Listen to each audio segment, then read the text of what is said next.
pastor is dead after a snake bites him. Middlesboro pastor Jamie Coots appeared on the National Geographic reality show Snake Salvation. Police say Coots refused medical treatment for the bite at his home on Saturday night. When emergency workers returned to check on him later, he was dead.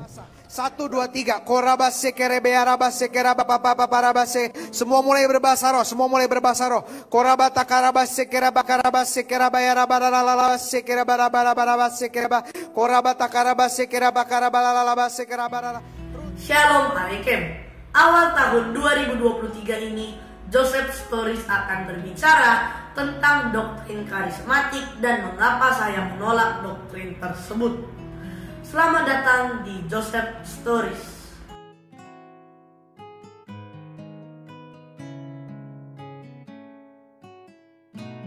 Perhatikan mereka bila sedang beribadah. Sangat bersemangat bukan? Ada suara musik yang keras dan mereka bertepuk tangan. Ada pengusiran roh jahat, penyembuhan orang sakit, bahasa roh, dan lain-lain. Berbagai tanda-tanda mukjizat mereka lakukan.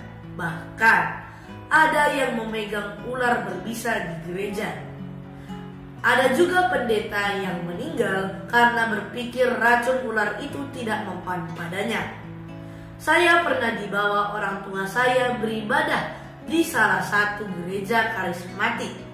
Saya menyukai semangat mereka, jadi saya tidak bermaksud untuk menyudutkan mereka. Namun saya menceritakan mengapa saya menolak doktrin mereka.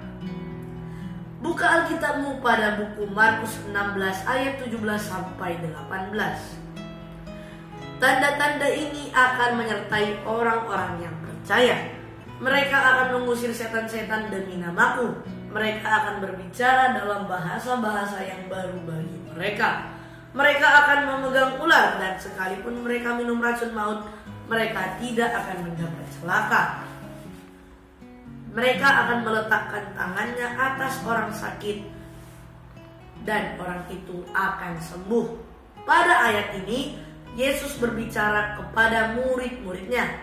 Selanjutnya pada Matius 10 ayat 5 sampai 6. Kedua-belas murid itu diutus oleh Yesus dan ia berpesan kepada mereka, janganlah kamu menyimpang ke jalan bangsa lain atau masuk ke dalam kota orang Samaria, melainkan pergilah kepada domba-domba yang hilang dari umat Israel.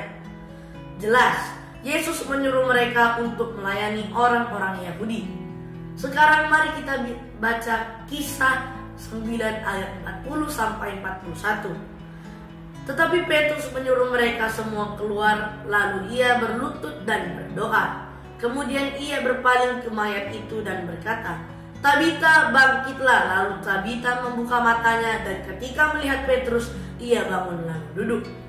Petrus memegang tangannya dan membantu dia berdiri. Kemudian ia memanggil orang-orang kudus beserta janda-janda, lalu menunjukkan kepada mereka bahwa perempuan itu hidup.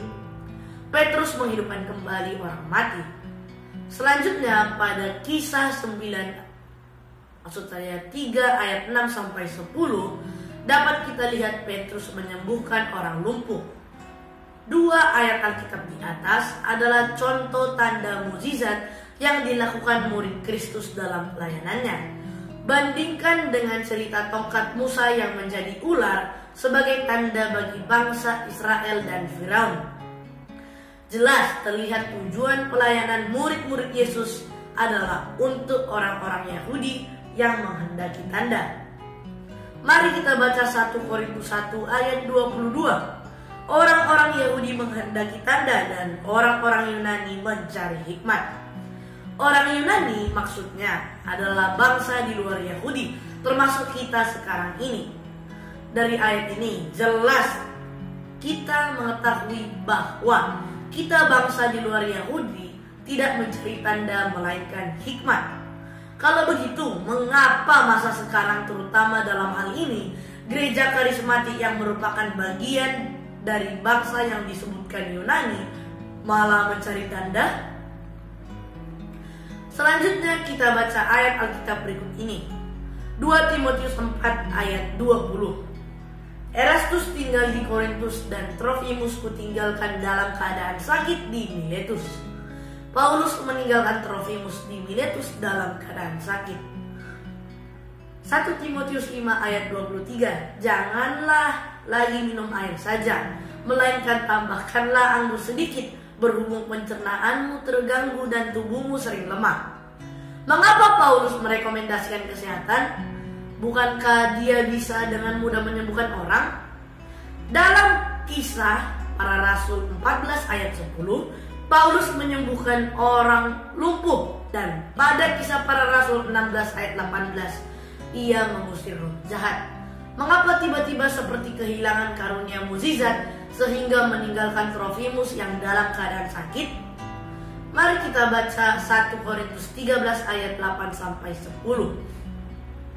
Kasih tidak berkesudahan, nubuat akan berakhir, bahasa roh akan berhenti, pengetahuan akan lenyap, sebab pengetahuan kita tidak lengkap dan nubuat kita tidak sempurna. Tetapi jika yang sempurna tiba, maka yang tidak sempurna itu akan lenyap. Nah, ini dia kata kuncinya. Garis bawahi kata lenyap. Artinya tanda-tanda mukjizat itu hanya sementara dan akan lenyap bila yang sempurna itu telah tiba. Apakah yang dimaksud dengan yang sempurna itu? Kita baca Efesus 4 ayat 13. Sampai kita semua telah mencapai kesatuan iman dan pengetahuan yang benar tentang anak Allah, kedewasaan penuh dan tingkat pertumbuhan yang sesuai dengan kepenuhan Kristus.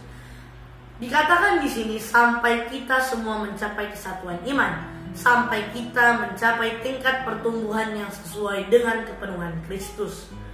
Kapan itu? Ketika tubuh doktrin keselamatan bagi kita yang percaya sudah lengkap, yakni wahyu dari Tuhan, misteri keselamatan kepada Paulus, kabar baik atau Injil keselamatan untuk kita tubuh Kristus yang hidup pada masa anugerah ini. Itulah buku Roma sampai Filemon. Itulah tingkat pertumbuhan yang sesuai kepenuhan Kristus. Itulah yang sempurna itu. Dan dikatakan bila yang sempurna itu telah tiba, yang tidak sempurna akan lenyap. Bukankah sekarang kita sudah bisa membaca kitab suci? Bisa membaca buku Roma sampai Filemon? Berarti kabar baik keselamatan itu sudah lengkap. Itu sebabnya standar yang dulu dipakai sebagai seorang yang beriman, yakni berbahasa roh, bisa mengusir roh jahat dan memiliki karunia mukjizat menyembuhkan, sekarang ini sudah tidak berlaku lagi. Sebab Injil keselamatan itu sudah lengkap dan kita sudah bisa membacanya dalam surat-surat Paulus, termasuk Injil keselamatan bagi kita sekarang, yakni 1 Korintus 15 ayat 1 sampai 4. Gak percaya? Kalau begitu saya tantang Anda untuk meminum racun ular berbisa seperti yang tertulis pada Markus 16 ayat 17 sampai 18. Berani? Percayalah, kamu akan mati jika melakukannya. Karena tanda-tanda mukjizat itu sudah lenyap digantikan oleh yang sempurna. Itu sebabnya saya menolak doktrin karismatik yang bercirikan pada karunia mukjizat dan yang lain-lain. Karena itu bukan untuk kita. Itu semua diberikan Tuhan kepada murid-muridnya yang merupakan pelayan bagi bangsa Yahudi. Dan ingat, semua murid-murid Yesus sudah meninggal, bukan? Kita ini bukan bangsa Yahudi. Mereka berpedoman kepada Taurat, sedangkan saat ini kita berada dalam masa anugerah. Doktrin karismatik mengajarkan semua orang harus bisa berbahasa roh. Bila tidak, berarti Anda tidak mempunyai karunia Roh Kudus. Sanda laba-laba si kiraba kibila sandai kira masuk. Lakukanlah sampai mulut Anda berbusa-busa. Silakan Anda bertanya kepada Anda sendiri, mengapa Paulus meninggalkan Trofimus dalam keadaan sakit? Kenapa Paulus tidak bisa menyembuhkannya? Kemana karunia kesembuhan yang dimiliki sebelumnya? Apakah menghilang? Oleh sebab itu berhentilah mencari karunia kesembuhan, bahasa roh dan yang lain-lain. Itu sebabnya tidak ada lagi sekarang hamba Tuhan yang mampu membangkitkan orang mati atau menyembuhkan orang lumpuh dan lain-lain. Pertemuan kita akan saya tutup dengan membaca 2 Korintus 5 ayat 7. Kami hidup oleh iman, bukan oleh penglihatan. Jelas ya, Paulus berkata bahwa kita hidup dengan iman, percaya dalam karya penebusan Kristus di Bukit Golgota, bukan oleh penglihatan akan tanda-tanda mukjizat. Dan ingat, kita selamat oleh karena iman, bukan perbuatan. Efesus 2 ayat 8 sampai 9. Maju dalam Kristus.